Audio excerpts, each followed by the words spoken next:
Why do I see demons? It is my destiny, my gift, my karma, to see demons and expel them. I first saw something at the age of 5. I told my mom, but she just yelled at me in fear, telling me not to make up nonsense. Even then, I understood that I was chosen. At 5 years old, I started noticing white shadows around me. I saw them everywhere, on the street, at home, in kindergarten. When I told someone about them, they either looked at me strangely or laughed, thinking I was making things up. My grandmother fervently crossed herself and forbade me from talking about it. My mom thought there was something wrong with my head and started taking me to doctors. But the doctors unanimously declared that I simply had a rich imagination. If only it could be channeled in the right direction, I would become a great writer. However, I had no interest in writing, and my mom continued taking me to various specialists. That's when I realized that the chain of doctors and consultations would never end. So, I decided to stop talking about my visions to everyone. Yet, they were always with me. At first, I just saw them, but then some started talking to me. Surprisingly, I wasn't afraid. I called them clouds, and they told me various things. For instance, not to hang out with Caustic. He's bad. Well, that mom would come home earlier today, so I needed to tidy up to avoid trouble. Yes, the feeling of being different from everyone else delighted me as a child. But I kept my lips sealed and didn't talk to the clouds when someone else was around. At the age of 12, I climbed a tree, couldn't hold on, and fell from a height. I woke up in the hospital. A girl lay opposite me, and next to her was a woman. She sat with her back to me, but I clearly saw a terrifying face on the back of her head. It maliciously grinned, displaying sharp teeth and bloodshot eyes. I saw a bony hand with claws holding a bottle of alcohol. The face began to laugh furiously. I remember this obnoxious laughter, so strident that I couldn't stand it and rushed out running. But I couldn't. It was held back by an IV drip. The woman with the face turned around, gave me an evil glare, and walked away. The girl weakly moaned, "Mom, where are you going?" Later, when I got to know my neighbor, I learned that her mom was an alcoholic. That's when I understood. I saw a demon. I read about it because I tried to find something in literature that would explain my gift. Somehow, I came across descriptions of demons. They are all different and represent specific sins of a person. I also read that the possessed are often confused with the insane, but demons don't inhabit everyone, only those who are weak in spirit, those who don't believe in God, those susceptible to envy, greed, and so on.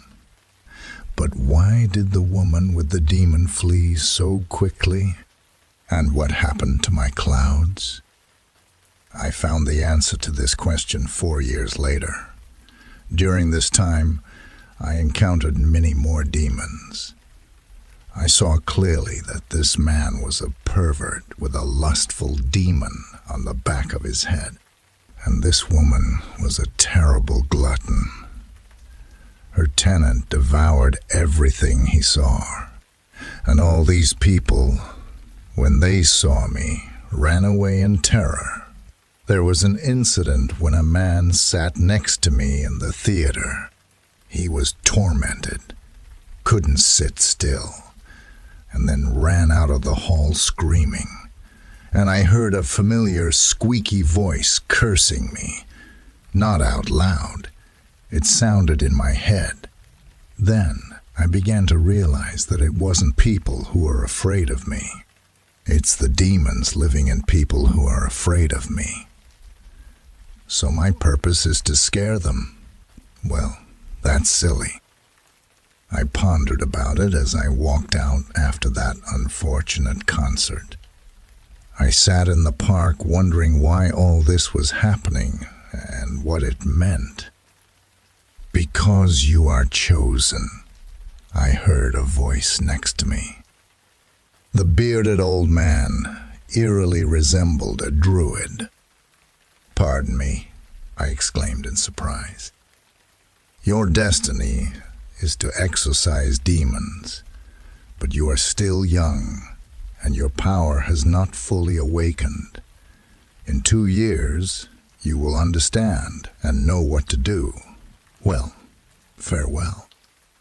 The old man stood up and disappeared behind the bushes. Before I could grasp what was happening, he was already gone. So, am I an exorcist? Well, I watched movies. Well, I read about it. There. You need to know special prayers. Sprinkle holy water. But I don't know a line from the gospel, let alone any religious stuff. How on earth am I going to banish demons? The old man was right.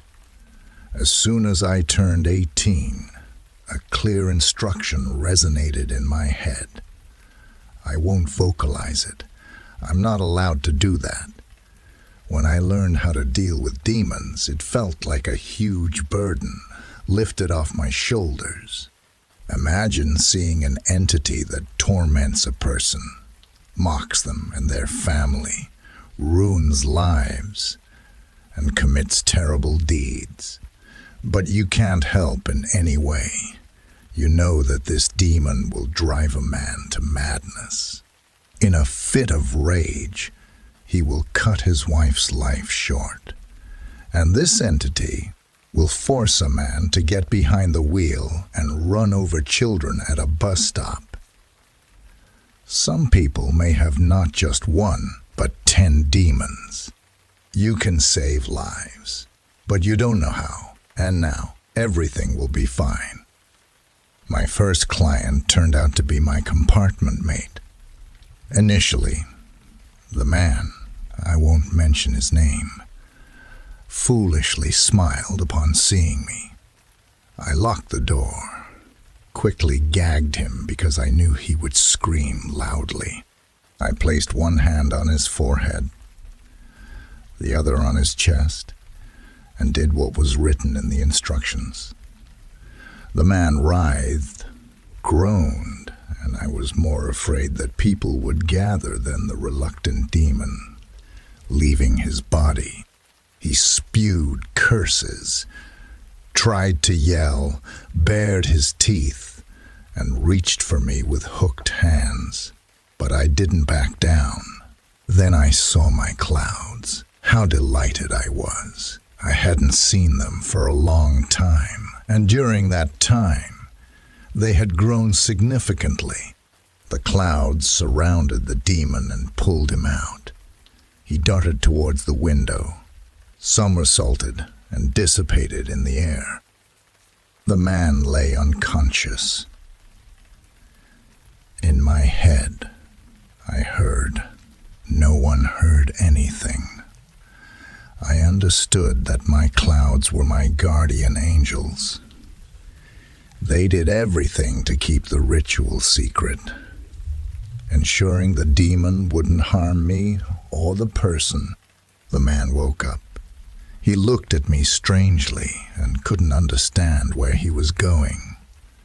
He glanced at the ticket. What? Why am I going there? I've never been there before. And he burst into tears. That's good. It means his soul has been cleansed. Echoed the voice of the old man, the same druid in my head.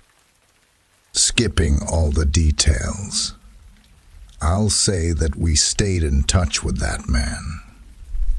He was traveling to a nearby city to harm a girl he had been stalking for years. She had even moved, but the man had tracked her down.